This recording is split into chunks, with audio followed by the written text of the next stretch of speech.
Good evening. Glad you could stay up with us tonight on 2 News Oklahoma at 10. I'm Brody Myers. First tonight, whipping winds and dangerously dry conditions can cause a high fire risk, and that reality became all too harsh here where I am in Pawnee County, where a wildfire broke out in Terlton, forcing some neighbors to evacuate their homes to seek safety.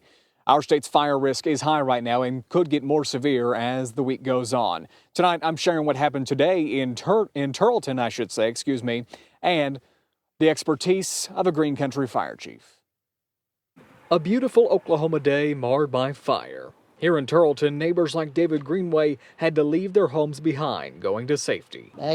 I'm not too worried about it. I have a lot of things inside I worry about losing, but it's just belongings and stuff. Before fires broke out, my day started in vertigris. I listened to the expertise of Fire District Chief Mike Schaefer. Most of the time, it is that human element that causes most of our fires. When the wind picks up throughout dry conditions, any outside fire activity, no matter how small, could become this large, especially on days like this.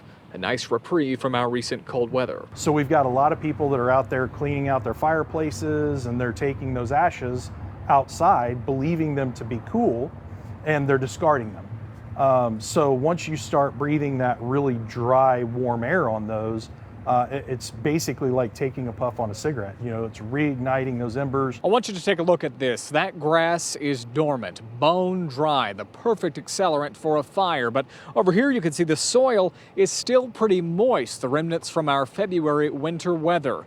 Chief Schaefer says that is the worst kind of combo. So it makes it very, very difficult for firefighters to gain access to a lot of these fires, and even delays responses, or even potentially sticks fire trucks that are now potentially in danger or whatever because they've sunk in the mud. Just minutes after Chief Schaefer and I spoke, these conditions became reality in Terlton. They came through and saying out through loudspeakers to basically evacuate, and I waited a little bit because I was a little bit further towards the north of town, but when I started smelling like more towards not wood burning and houses burning, I thought, yeah, okay, I'll decide to get leave too. I reached out to several emergency agencies. All of them were tight-lipped throughout the evening.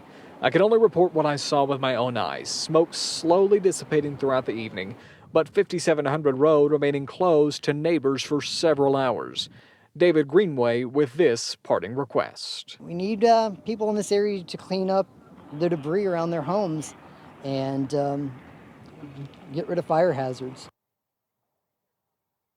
Some good news to report here in Terlton. The road, 5700 Road, is back open. They just opened it a little while ago. In just seconds before we took the air tonight, I saw dozens of fire engines and crews leaving, going the other way. So by all indications, it's under control.